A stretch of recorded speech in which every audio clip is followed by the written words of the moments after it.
I just want to say, 10 days ago, you were celebrating success at Brookline. How has it all been in the last week or so?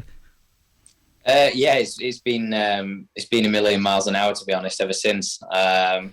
Did a lot of media sort of a few days after, then managed to get a little bit of a break. And then coming back to the UK, it's kind of been a busy week again. So, I mean, listen, I'm not complaining about any of it. It's all my fault, I guess, in the end. But just enjoying it and trying to take it all in. I don't know your family, Dean. Nearly. I mean, I didn't know I was on Twitter, and then they said to me, "You are on Twitter." Yeah. So when I had to send you a message straight away. I mean, that's the only message I've ever sent. By the way, Matt. That. But when I was watching you, I mean, I've betted on you only a little. I only have a fiver each way and things like that. But over the last few tournaments, you've been close and I've stuck by you and all that. But I've got to say, I don't know how your family would have coped with that, let alone you with a club in your hand in a bunker, knowing that you've got to get it on the green. And to the emotion that I felt, I don't know, I mean, Mum and Dad and your Alex, I mean, it was just I was crying my eyes out. And I'm sat watching television. So honestly, Matt, I don't know how did you seem to me, when you went in the bunker, when you saw it, you seemed to me to know straight away, this is the shot I'm going to play. Yeah, I think fortunately, in a way, the shot that I had, it didn't really leave me many options. So I think that was a positive. I didn't get time to think, I could do this or I could do that. Yeah. And literally, I think from that moment, me and Billy, my caddy, kind of decided, well, this is the shot, this is the club, and it was kind of easy choice, which was a good thing rather than having too many options. Yeah. And they can't take it away from you now, pal. That's you done now. No. No matter what happened the rest of your life, it's just an amazing achievement. And to be a Sheffield United as well, wow. And I knew it wouldn't take long. Natalie, I've even got the golf book now. I'm going to St Andrews now on the Saturday. Oh. Don't worry, I won't come up while you're playing. Matt, I was just going to ask you. You've that course obviously suits your game. You've won there before, and I had a bet on you when you teed off the first tee shot. You looked so confident and relaxed. I had a bet 4-1. Everyone's had a bet. I had a bet on him. Yeah. Well, anyway, you prepared for that Open, and now we've got the British Open coming up at St Andrews. We don't see you prepare. How's your preparation going to change from playing on that course to this one? Yeah, I mean, it is going to be different. Obviously, again, it's a good thing. There's a bit more demands on my time, a little bit more media stuff. So I sort of saying yesterday to someone, it's just trying to manage my time even better than I have done ever before, really. I'll be playing the Scottish Open, which is the week before. So that'll be kind of get me back into a routine and give me a chance to practice and kind of see where my game's at leading up to the week. And then once the week comes, it's kind of, trying to do the same sort of things I've been doing all year and just keep the consistency. But for me, I'm looking forward to it more than anything, particularly having done what I did and having, the British crowds are the best in the world by a mile. So to be and the Scottish ones, playing, Matt? British. You said British. Oh, you said British. That's right. You did. Yeah. But in terms of, you mentioned there the interest in you now. Obviously, Matt has increased twofold, I'm pretty sure. But how are you dealing with the pressure now that's going to be put upon you? Because people are now expecting you to deliver more. Yeah, I mean, I've not really thought about that, Natalie. So thanks for that. Thanks, no problem. That's what my job is. But no, I mean, it's one of those.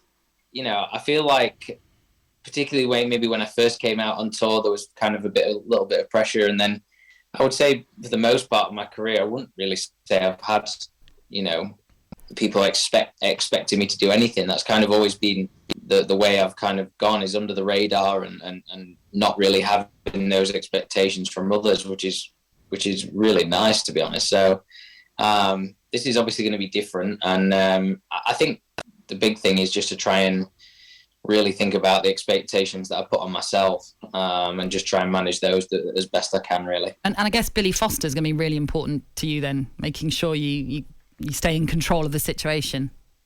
Definitely, yeah, definitely. I think the big thing is just trying to keep grounded, and to go back to the expectations is not to try and expect too much.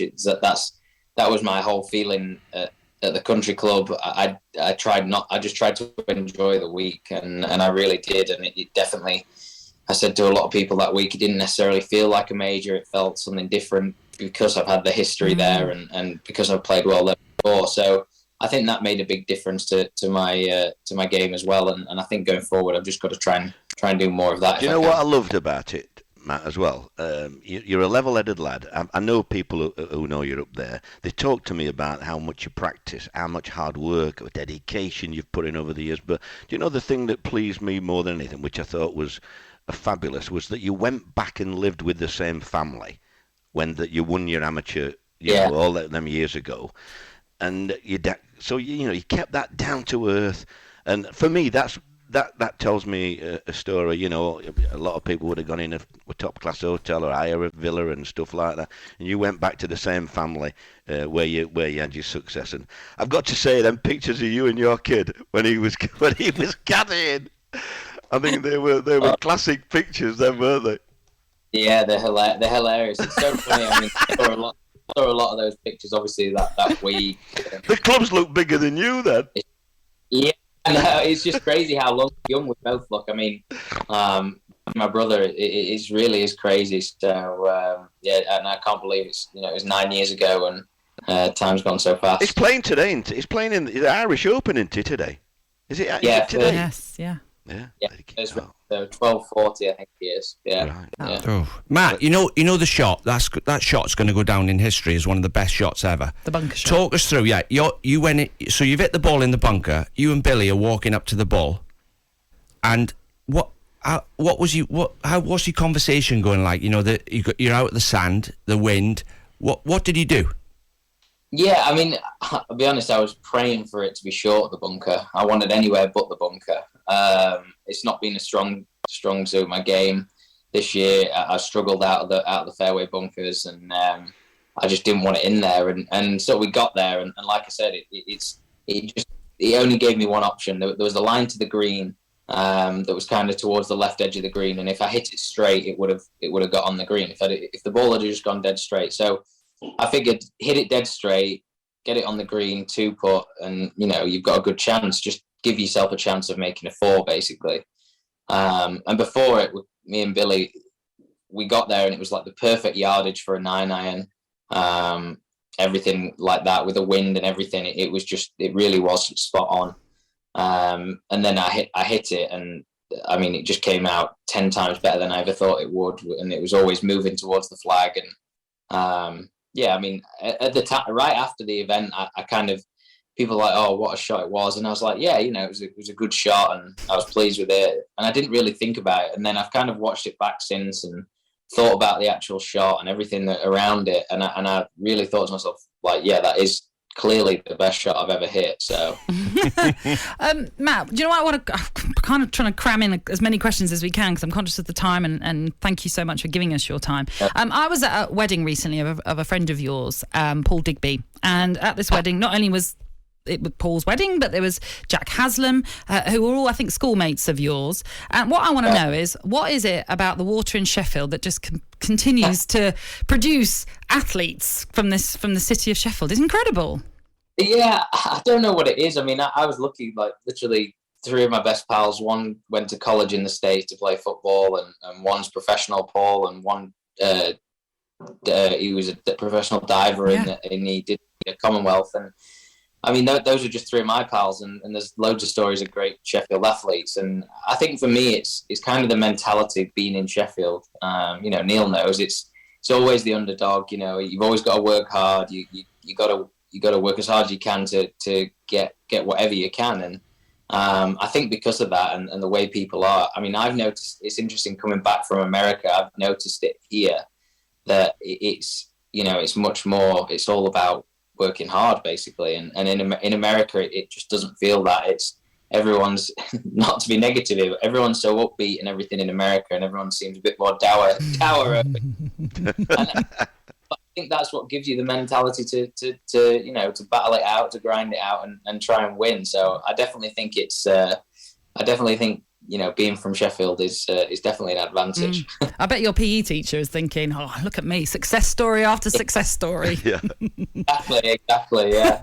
We have to ask you very quickly about Sheffield United then and the season ahead. Obviously, just missing out with the playoffs in that semi-final. What are you expecting this time around? I won't mind a signing or two, to be fair. It's been a bit of a slow pre-season from what I've been seeing on social media. So, I think Paul's done a fantastic job since he's come in, and I think the lads seem to have a great team spirit again. I think we can make the playoffs again. I think we've got a great bunch of lads, and I think if you can just add one or two players of a bit better quality, then I think we'll be all right. Yeah, and hopefully you can make a trip to Bramall Lane a few times. Maybe, who knows? Exactly. I like that. I think I'm bringing the trophy one of the days. So. Oh, Matt, try and make it the Sunderland game, because I'm going to that one. No pressure. Goodness me. Matt, I'm just looking at the odds. 20-1 you are to win the Open. Shall I have a bet or not? I can't say anything about that, I'm afraid. But I won't waste your money. Say no more. Say no more. That's all right. That's all right. talkSPORT Breakfast, waking you up Monday to Friday morning from 6 a.m. on AM, on DAB, via the talkSPORT app and on your smart speaker. talkSPORT.